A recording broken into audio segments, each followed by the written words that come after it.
My name is Luke Madumba Alinaitwe. Just so you know, politics is up and down, and now President Museveni has launched campaigns in Rwenzori sub-region. That and more other stories are compiled today. So please, let's take it off with the headlines first. Headlines brought to you by Centenary Publishing House, the leading publishers of prayer and hymn books since 1977. In our top stories tonight, the ballot 2026, President Museveni launches Rwenzori campaign, urges citizens to continue working hard, protect the peace secured under the NRM and support leaders who ensure stability and development. Kasese ninyo bakaiso hari Uganda yona okumanya amakuru go businge aboka numikara he na Kongo kusangwa amakuru go kutaba na businge murora ensuhuki refugees abara hano. Also tonight, Electoral Commission makes biometric verification mandatory for 2026 elections. 109,000 biometric kits procured. And for the country to understand now the kind of election we are going to organize, where we shall be using mandatory verification of voters during polling. No voter who is not positively verified using the biometric verification system will be allowed to vote. And in international news, US cuts direct military communication with Germany over Ukraine aid.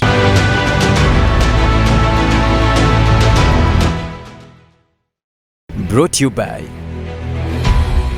Centenary Publishing House, the leading publishers of prayer and hymn books since 1977.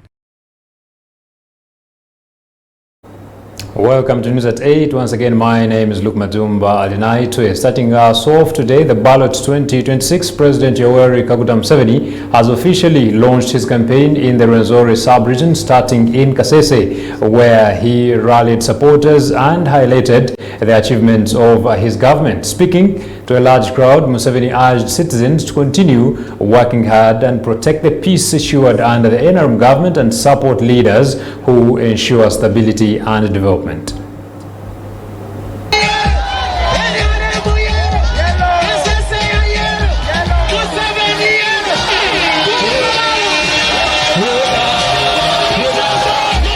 The first major campaign rally in the Rwenzori region was held at Nyakasanga grounds in Kasese, where thousands of enthusiastic supporters gathered, creating what many described as a strong yellow vibe, a show of unity and loyalty within the ruling NRM party. NRM Vice Chairperson for Women and Speaker of Parliament, Honorable Anita Among, called on the youth in the region to stand firmly with the NRM, emphasizing the development agenda set for the coming term. And I am happy the people of lands are here. They should be able to respond to that. Kanangasema kusangwa abakuru b'ekitaka mu Uganda banahano bakende tubwera ekikalura mberanga nichahaye. Excellency, finally, Kasese is one of the biggest districts that we have in Uganda. Kandewe kisombe district ya Kasese ningoma okusyone nenene esyatuwite mu Uganda. The 1 billion shillings that we give for road maintenance for all districts, the one of Kasese should actually be doubled.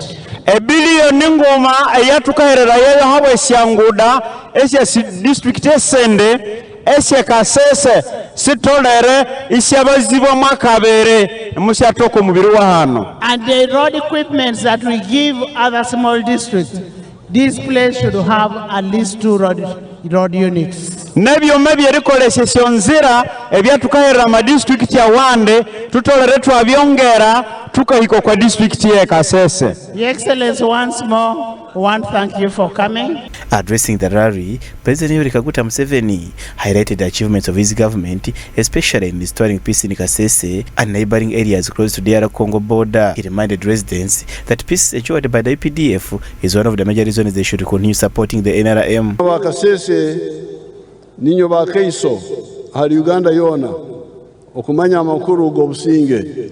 Inyo abanyakasese ninyo bimiri omu Uganda eno yosi eriminya obuholo nganiki. Aboka numikara he na Kongo kusangwa makuru gokutabana businge kusangwa mwikere kwine Kongo munasi emibere eyeretandibya no buholo nganiki numurora ensuhuki refugees abara hano abairukire munsi yabo habuko atende businge mukal namlangira basayi abakalo mwachi ho cyabo abare hano habwere bulo buholo omwachi ho cyabo twina abakongo emitwaro nsanju 700,000 Congolese tuwite abakongo abalisayiri eno emitwaro sanju. The president likened Uganda to a banana that needs careful handling and said that the country must be protected by choosing leaders who guarantee stability. Abantu abarengereho okutabura Kasese ensozi bona twabaremesa kandi abantu be Kasese munasi abantu baba kalengesya erisulusutia omwabitwa mwe iwulu chokabosi twabire balemesya erikola ekyo arukuleto mutwe tuguhonda honda oyuka hukuluka yo mutwe na tukabota kuwo. So Uganda neza kusigara emineke yoro kurebera hariya utakubasa kukaria neri Uganda yikindibya eyiringa mero awa ukasamalira hariya chokiso wangatrokerika kuwo ukaliawo emineke nabajeta cyo murukonjo emineke amero amemvu amero amero He also outlined the government accomplishments in sectors such as education, electricity, communication and clean water, adding that more work will be done in areas that still lack services. Ati Kasese hano nosobora kukebera norora ebye bikozwe nibiha kuya NRM neija Kasese hano wangena samalere welebya ebyo byamatrokoleka nibyahe okwebyo ezi nguto yanyu ya Fort Portal Kasese twakajikora emirundi ebiri enguda yenyweyi eyerwe Kasese ikenda kabarole twamabirikola yungendu ibiri. Museveni emphasized that true development begins with individuals and households, urging people to fight poverty and actively build wealth in their families. Your Excellency, we have a problem of an established camp of internally displaced persons or people who are displaced by the floods of River Nyamwamba when they swept their homes. They have camped in Muhocha for the last 7 years.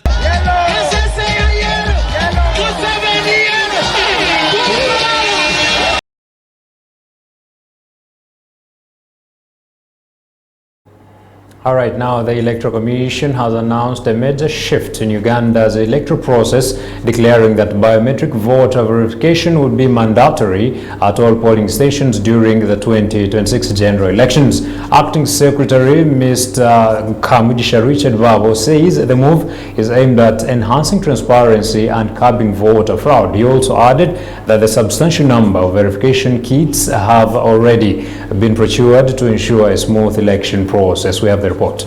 The Electoral Commission has resolved that biometric voter verification will be mandatory at all polling stations during the upcoming 2026 general elections. According to the Acting Secretary of the Commission, Mr. Kamugisha Richard Vavo, the measure is intended to enhance transparency, curb voter fraud and ensure smooth running of the electoral process. Important for the country to understand now the kind of election we are going to organize, where we shall be using mandatory verification of voters during polling. No voter who is not positively verified using the biometric verification system will be allowed to vote. A total of 109,000 verification kits have been procured by the Electoral Commission, and they will be used at every polling station for biometric voter verification. Over 109,000 verification tablets which will be used on polling day. Each polling station will be issued with 2 verification kits, and voters will be verified using the biometric fingerprints biometrically, Those who fail to be identified using fingerprints, for example, persons whose fingerprints have been worn out by one reason or the other, will then be verified using the photographs. The BVVK is fitted with a camera. It will be able to take the photograph of the voter and then bring out from its memory the photograph on the register of the voter, which will already be within the system. And then that voter will be verified and then will be allowed to vote. The newly acquired biometric voter verification kits come with several features, including QR code capability and infrared technology for eye detection, among others, to ensure accurate and secure voter verification during the elections.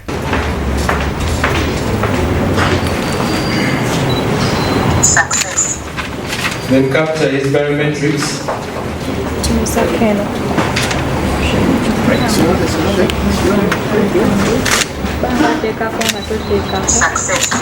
Despite the introduction of the new biometric system, concerns have been raised about its ability to function offline during the election period. However, the Commission maintains that the kits are fully equipped and ready for use, highlighting several features that will support smooth voter verification at all polling stations. Voter verification machines will operate using the Android system and they will be offline.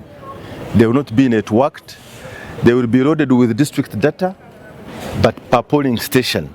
Therefore, a voter coming to the polling station will be verified for that polling station, or if that voter is within the district, can be verified and informed of the polling station where he or she belongs. But they are not networked, and therefore they will be operating offline, as it were. First of all, are factory charged to ensure that they last for about 10 hours of operation. They are fitted with power banks that will give additional power during the polling process. These power banks are rechargeable and will be charged for the subsequent rounds of elections. As I said, the Commission will be issuing 2 biometric kits per polling station. In the event that one fails, the other one will be on standby. However, despite the introduction of the new biometric voter verification kits, many concerns still remain, with several questions unanswered regarding voter sensitization, the reliability of the machines, and whether they will sustain the process without glitches, as experienced in previous elections.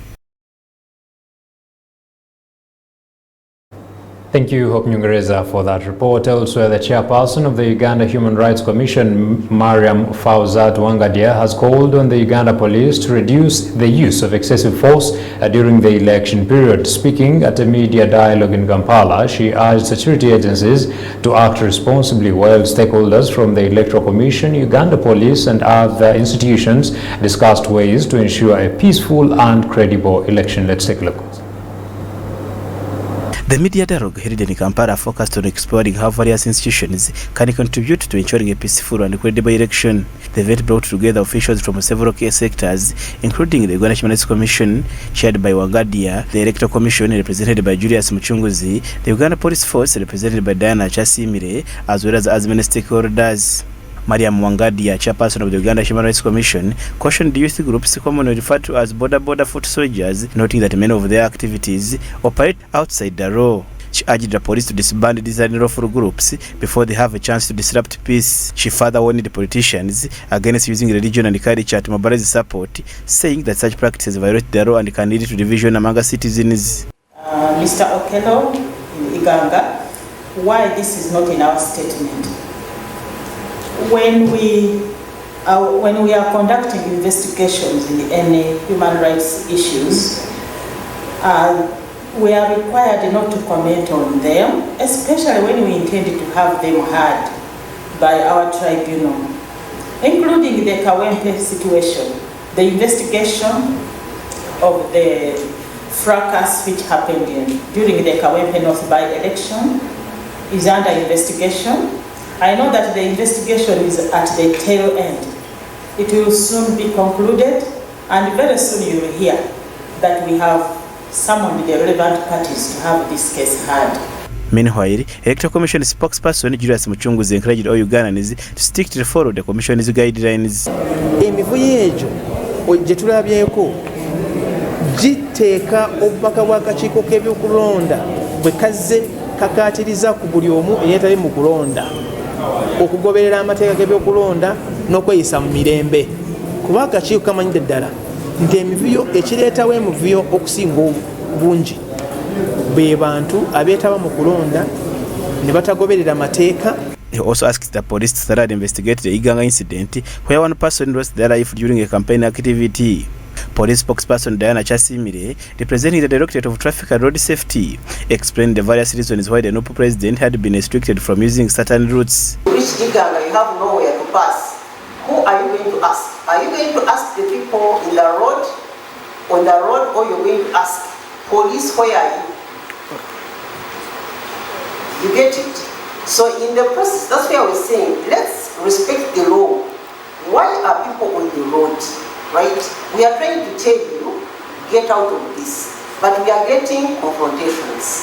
So sometimes officers, maybe, which we don't expect them to be doing, don't know sometimes where to balance. She added that the investigation is still ongoing into the police officer who shot a person in Iganga where Kyagulanyi had gone to address supporters. For example, at no point were we expecting someone to shoot.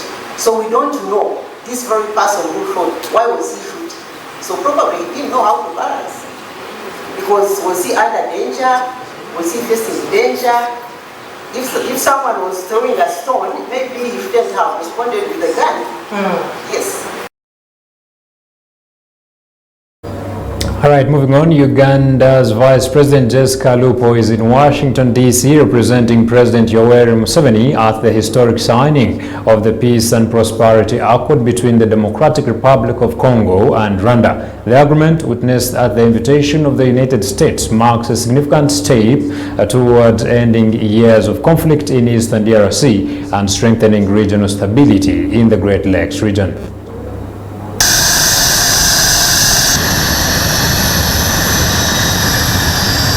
Uganda's Vice President Jessica Lupo has arrived in Washington, D.C. to represent President Yoweri Museveni to witness the signing of the peace agreement between the Democratic Republic of Congo President Felix Tshisekedi and Rwanda's President Paul Kagame. Lupo was received by Elise K. McSwain, the Deputy Director of Flight Line Protocol, 89th Airlift Wing of the Joint Base Angers, Ambassador Robina Kakungi, the Head of Mission, Ambassador Tayeba Katurebe, the Deputy Head of Mission, and George Tebagana, the First Secretary among other dignitaries, upon arrival at the Joint Base Angers, a United States military installation. The Vice President's presence in Washington on behalf of President Museveni is widely viewed as a powerful acknowledgement of Uganda's consistent in fostering peace and stability across the Great Lakes region. Under Museveni's regime, Uganda has earned a long-standing reputation as a champion of dialogue, military professionalism, and regional cooperation. For years, President Museveni has been at the forefront of efforts to de-escalate tensions between regional governments and to support mechanisms that address cross-border insecurity. Uganda's principled approach, emphasizing diplomatic engagement, intelligence coordination, and economic integration, has positioned the country as a dependable partner in resolving complex regional disputes. Eastern DRC has endured decades of conflict involving more than 100 armed groups. Among the most prominent is the M23 rebel movement, rooted in the post-1994 Rwandan genocide landscape and composed largely of ethnic Tutsi fighters. After resurfacing in 2021, M23 seized key towns in North Kivu, fueling heightened tensions as Kinshasa accused Kigali of supporting the insurgents, allegations that Rwanda has consistently denied. The violence has displaced millions, destabilized communities, and prompted urgent international concern. Regional governments, including Uganda, has continually emphasized the need for political settlement that prioritizes security, humanitarian protection, and long-term reconstruction. Although sporadic clashes persist, recent diplomatic engagements have yielded encouraging progress. The upcoming White House signing is expected to establish clear security guarantees, a framework for demobilization, and enhanced joint economic cooperation between the DRC and Rwanda. Today's December 4th, 2025 signing ceremony of the Washington Accords was organized by the U.S. administration following years of mediation by Angola with regards to the situation in eastern DRC. President Trump and presidents of the DRC and Rwanda will give remarks, after which they sign the peace agreement.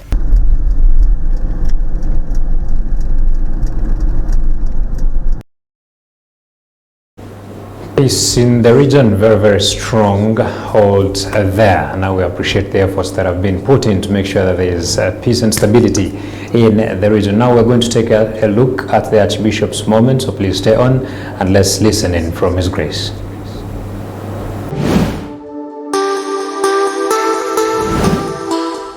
Archbishop's Moment, sponsored by Uganda Christian University, a center of excellence in the heart of Africa. Join the UCU experience now. And St. John's Wakiso Secondary School, where faith meets education. Listen to this. Esther chapter 4. Verse 16. But because she was actually seeing her fellow Jews suffering, and they were the minority, and this woman was enjoying, she listened to the advice of her cousin Mordecai, who told her, Esther, don't keep quiet. Though you are a queen, when you keep quiet, your people will perish. But even you can't survive. I like Esther. She left her comfortable zone and went to do something for the people. The message I want to remind you, the position where you are is not for nothing. God puts us wherever we are for a reason, for this season. And the reason why I am where I am, because God wants me to do something. You, me, everyone here, you are in this position for a reason. God is calling us in positions, not for privileges, not for prestige, not for enjoying, but to be a blessing to others. And when you are elevated, it's not about enjoyment. Actually, when you are elevated, you are elevated in a position to be criticized.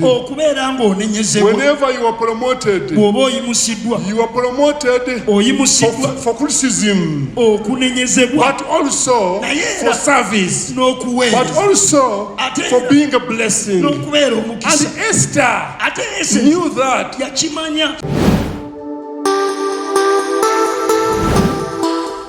Archbishop's Moment, sponsored by Uganda Christian University, a center of excellence in the heart of Africa.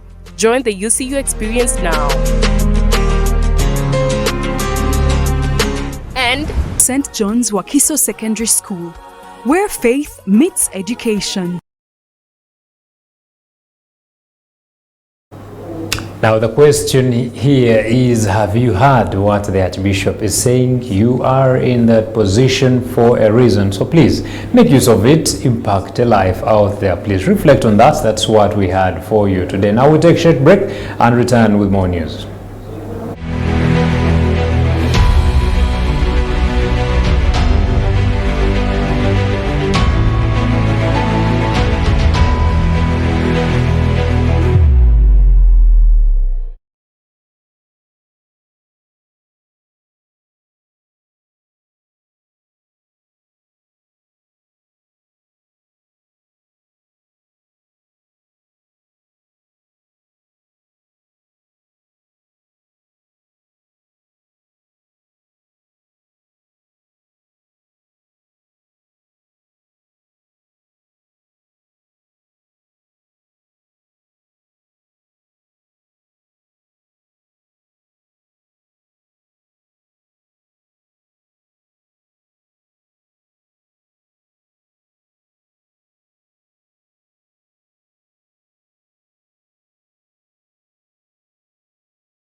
of those of us who got bachelor's degrees.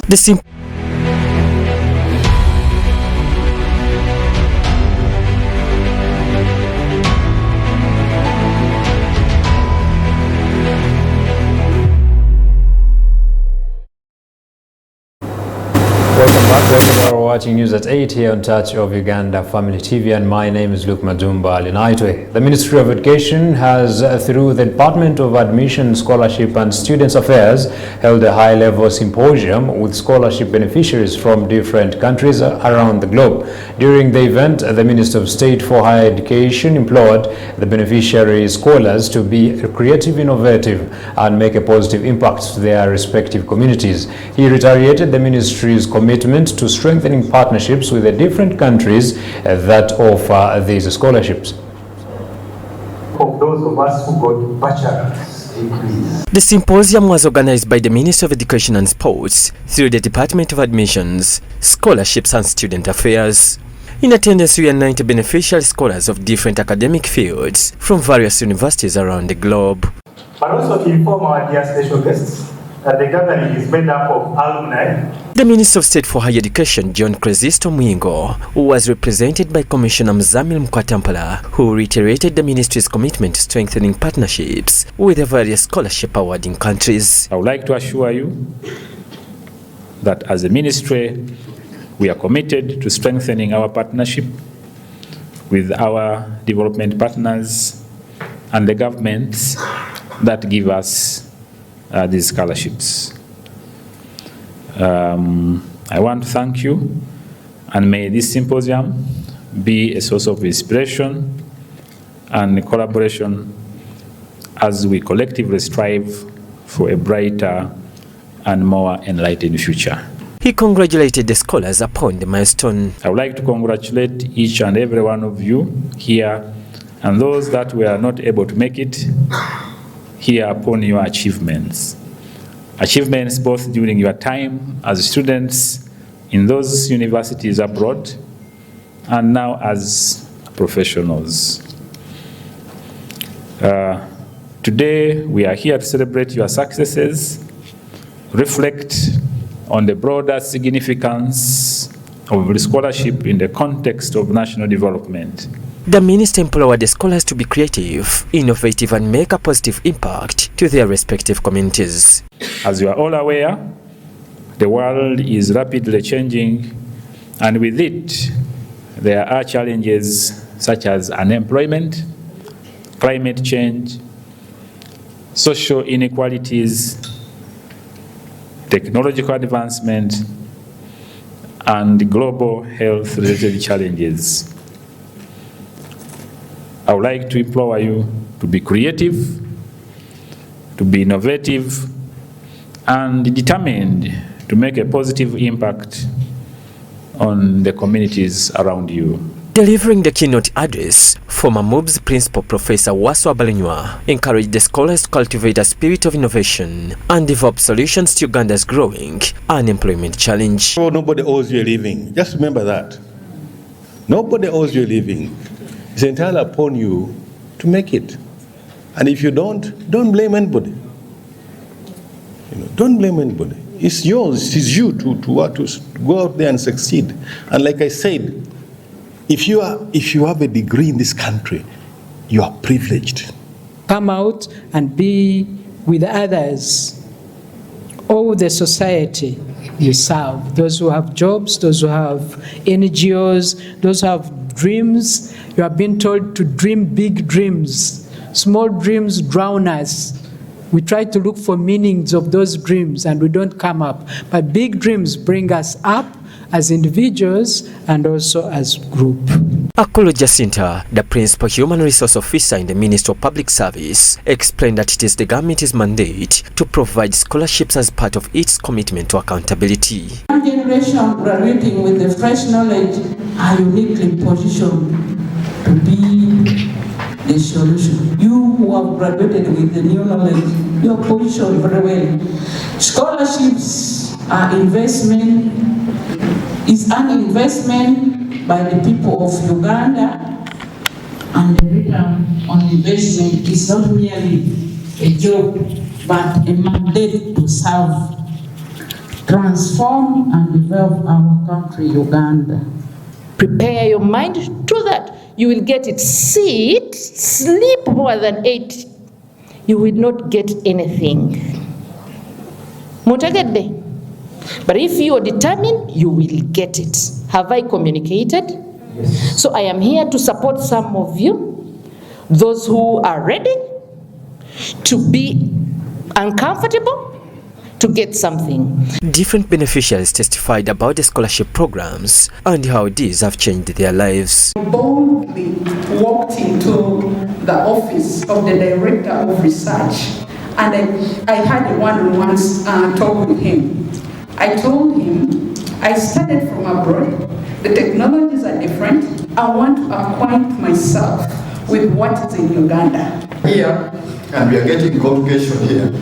Here we are dealing with the private, public, and self-employed. That is the complication vastly around here. So it is upon the internees to decide. You either go to public, you go to private, which is being employed, or go into self-employment. I can't say I have a permanent job. I can get a consultancy of like 15 days, and yes, I just go for it. Because at the end of the day, you have to make a life. No one is going to feed you. John Baptista Humza, Church of Uganda, Family TV News at 8. Will help me ensure that. Thank you, John Baptist, for that report. Elsewhere, St. Paul's Church of Uganda, Mulago, filled with emotion and reverence as Christians, clergy and family friends gathered to bid farewell to Zipporah Nsima Byamukama, born on 27th June 1974 and called to glory on 3rd December 2025. Zipporah was celebrated as a devoted wife to Reverend Gregory Byamukama, a joyful servant of God and a source of strength to many. The service, led by senior clergy from the Diocese of Kampala, honored her life of faith, kindness, and unwavering commitment to ministry. Emmanuel Alengai brings us more. A service filled with hymns, prayers, and messages of comfort was led by the Very Reverend Canon Dr. Rebecca Nyegenye from All Saints Cathedral, Kampala.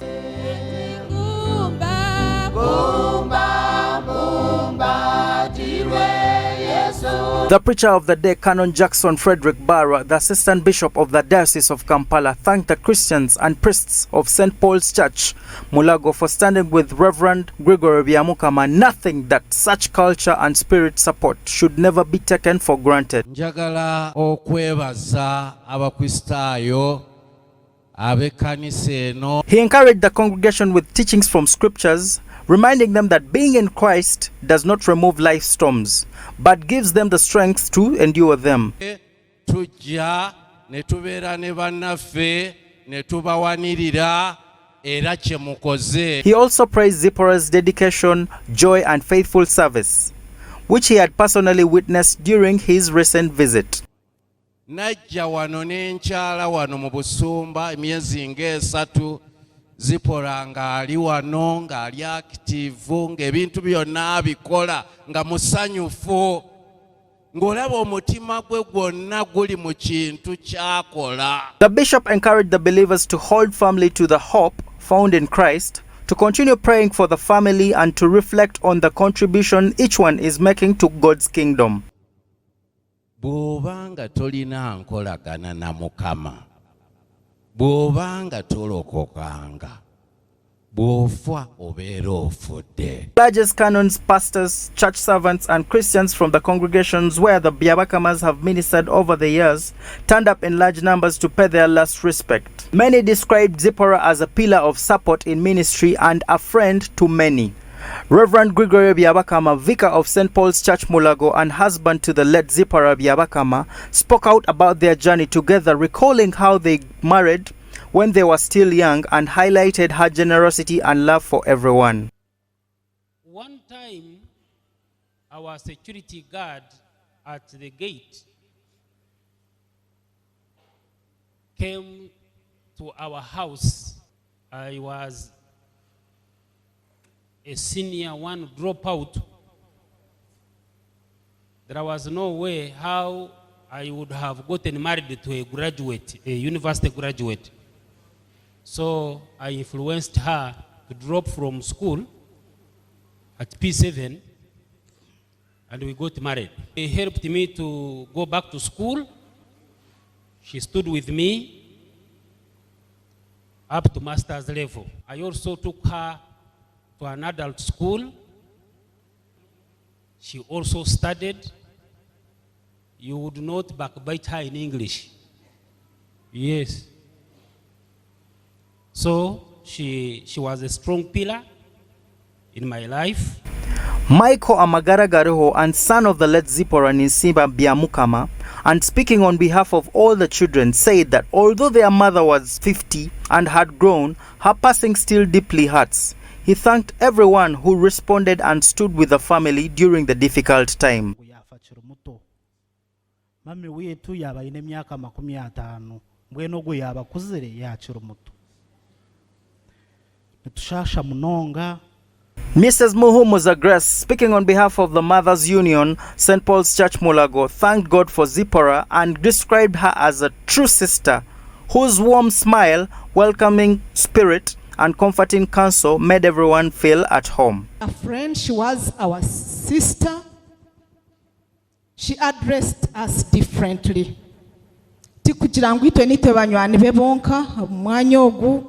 I believe all of us who are here, in one way or the other, you've been friends with Zipporah. Lieutenant Colonel Mukwawa Joseph, representing the President of Fathers Union in the Diocese of Kampala, delivered a condolence message, assuring Reverend Gregory that God's strength would sustain him through the heavy burden of losing a wife, mother and confidant, and encouraged him to cast his burdens upon the Lord. Burden to bear, especially to lose a wife who is a mother and a confidant, but we should cast our burdens to God. Friends, community members and political leaders also attend the service.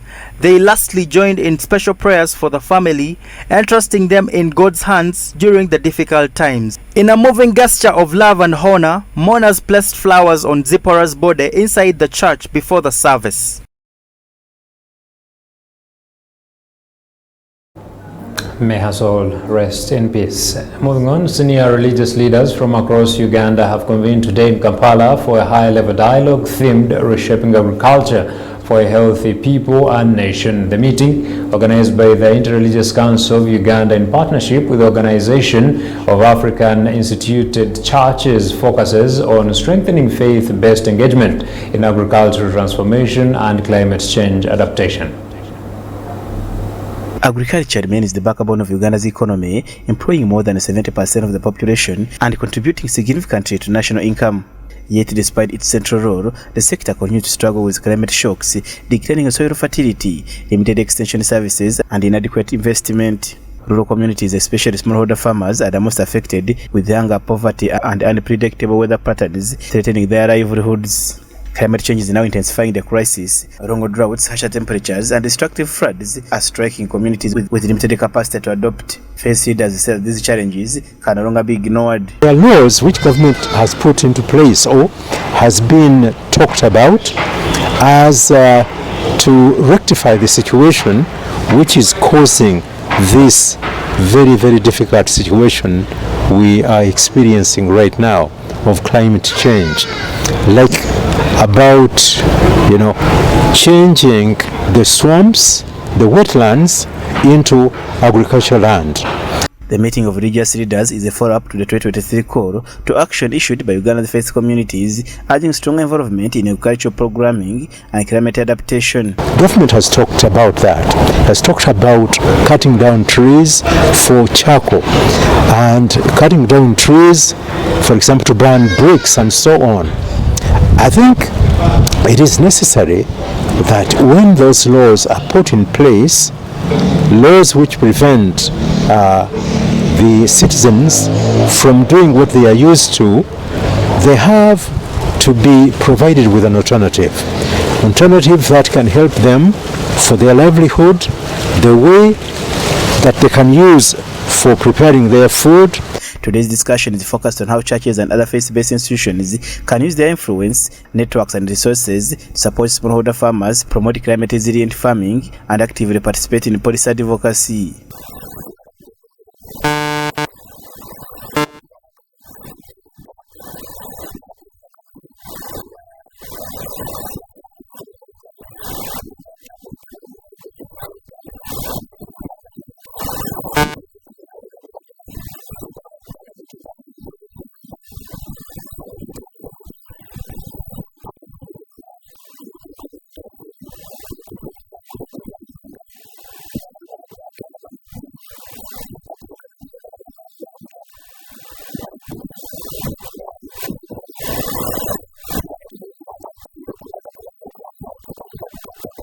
A key presentation highlighted the findings from a recent study conducted in Agago, examining gaps between agricultural policy and the actual services farmers receive, especially regarding climate adaptation technologies. Among the core objectives of the meeting were strengthening faith leaders' understanding of Uganda's agricultural landscape, expanding collaboration with government ministries, and identifying practical actions that can be implemented at local and national levels. Was focused on understanding the institutional policy and the practice realities in Agago as part of a bigger research project which is being implemented or has been implemented in 3 countries, Uganda, Kenya and Nigeria. And the core focus is trying to understand how the community, local level, household level situations in as far as understanding, responding to a changing climate could be aligned to the expectations at national level. Expected outcomes include stronger faith-based advocacy, increased investment in climate-smart agriculture, greater youth involvement in agribusiness, and deeper cooperation between religious institutions and the government.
In a dramatic turn in US-Germany relations, the Pentagon has reportedly cut off communication with Germany. And this comes as Washington has moved to reduce its direct involvement in the Ukraine war and in Europe, urging NATO members to play a bigger role in their defense. Now, German Army Chief Christian Freuding says that communications between the Pentagon and the German Defense Ministry have been sharply reduced. The top military officer says he now relies on German diplomats in Washington to find somebody in the Pentagon for basic information about US policy. According to Germany's army chief, the cracks in US-Germany relations are not new. Freuding says the Trump administration offered no warning to Berlin about its move to suspend certain weapons shipments to Ukraine earlier this year. Now, the US has traditionally treated Germany as one of its most important European allies. Germany hosts the highest number of active duty US military personnel in Europe. There are about 35,000 soldiers stationed at German bases such as Ramstein and Stuttgart, which serve as staging posts for American operations across Africa and West Asia. Earlier in the year, the US had planned to deploy Tomahawk long-range missiles in Germany by next year. US has vowed development of hypersonic weapons that have a longer range than current capabilities in Europe. After Russia's annexation of Crimea in 2014, Germany agreed to work towards spending 2% of its economic output on defense within a decade, but its progress was slow in the years that followed. And Donald Trump complained in his first term that Germany and other NATO members weren't paying their share. With the US winding down activity in Europe, Germany has recognized that it needs to rearm. It is apparently looking beyond the US for air defense weaponry now. Reversing its history, Germany is purchasing advanced weapon systems from Israel instead. It has signed a $4.3 billion defense deal to acquire the Israeli-made Arrow 3 air defense missile system. The Arrow 3 is designed to take out ballistic missiles while they are still outside the atmosphere. Moreover, Germany is permanently stationing troops beyond its borders for the first time since the Second World War. Berlin mulls turning the Bundeswehr, the armed forces of Germany, into the strongest conventional force in Europe by 2029. And this is after warnings from Defense Minister Boris Pistorius and other officials who claim Russia could attack NATO in the coming years. Moscow has vehemently rejected these claims, said these are unfounded claims, and it says Western governments are deliberately using the threat of Russian aggression to stoke fears and justify rapid militarization across the European Union.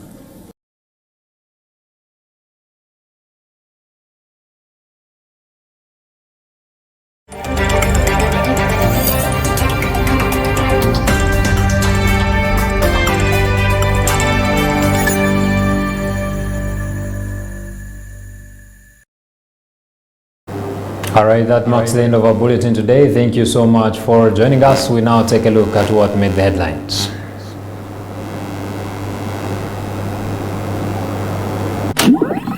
Headlines brought to you by Centenary Publishing House, the leading publishers of prayer and hymn books since 1977. In our top stories tonight, the ballot 2026, President Museveni launches Rwenzori campaign, urges citizens to continue working hard, protect the peace secured under the NRM and support leaders who ensure stability and development. Kasese ninyo bakeiso hari Uganda yona okumanya amakuru go businge aboka numikara he na Kongo kusangwa amakuru go kutaba na businge murora ensuhuki refugees abara hano. Also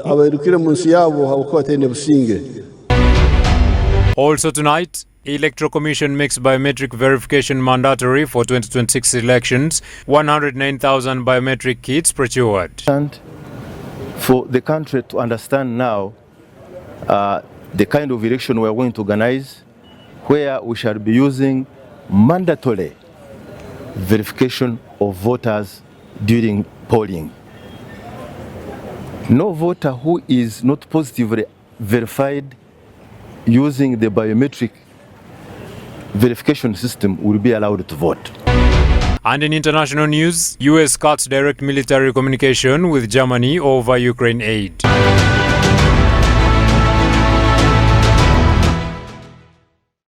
Brought to you by Centenary Publishing House, the leading publishers of prayer and hymn books since 1977.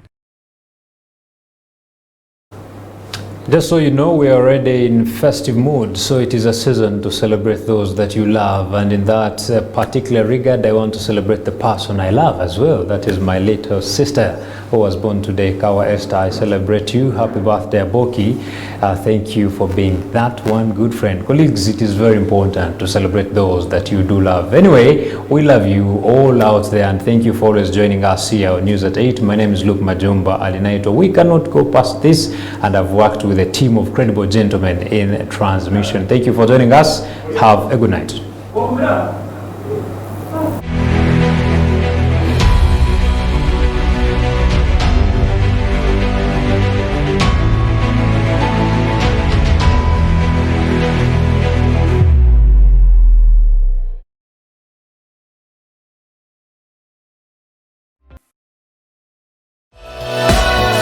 This is Church of Uganda Family TV. Enriching lives. Regulated by the Uganda Communications Commission.